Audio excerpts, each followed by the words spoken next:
This is 2D Design with Rob Colvin. So we are going to begin our line work on this sphere. Remember, you're going to do a version in crosshatch, one in stipple, and one in random mark with broken line. I'm going to show you the random mark in this video. So I will begin by pressing B for brush, and I want to choose my hard edge round brush. So if your computer does not have the hard edge round, go to the assignment page in the module and double click on the brush and download it. Then you will double click on it on the computer and it will upload into Photoshop and it should appear in your brushes. So I will choose that.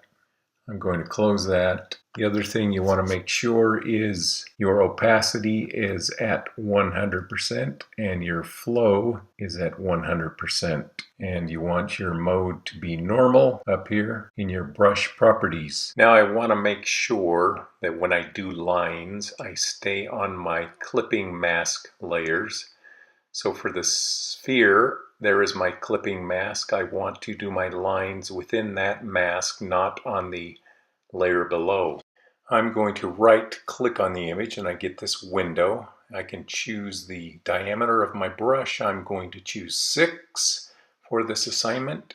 Our light source is coming from the upper left, casting a shadow down below here on towards the right. I will begin making my marks. So this is my random mark sphere. I'm going to begin with a core shadow on the right side of that sphere.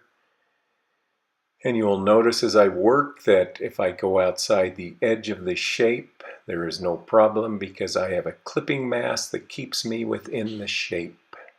That is a great advantage of a clipping mask. It keeps you within that shape on the layer.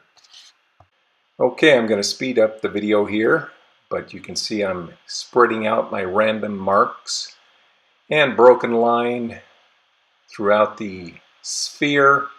I'm making a black core shadow on the right and transitioning to a gray, transitioning to white up there on the upper left. So you want to spread your lines out and try to make an even transition. Look for any big white gaps you might have in your shadow areas or transitions and even those spaces out with more marks. Now I'm going to select my shadow mask layer and start filling that in. Closest to the shape or the sphere, the shadow will be darkest. Further away, it disperses with reflected light. I'm going to go back to my sphere mask layer and touch up some edges, fill in some big white gaps that I see that will even things out.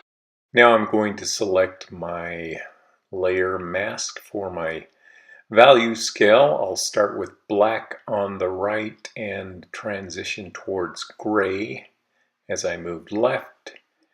And that gray will transition into white. So the closer my lines, the darker the values I get.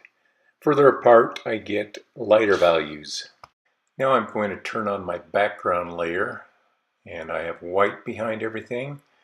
I'm going to go in and to each individual layer and fill in gaps that I see. So I'm going to be jumping around from different clipping masks to fill in white gaps that I feel like need to be evened out for smoother transitions. Once I get that the way I want, I'm going to show you something you can do to fix any spaces you might have overdone. So I'm going to press X to switch to white. And with that white, I have an advantage in Photoshop to open up any black areas where I have too much black ink. I can correct it with white ink. We have our highlight. We have our transition from a lighter gray to a darker gray to black. And then we have reflected light. So we have our core shadow. We have reflected light, transition to white.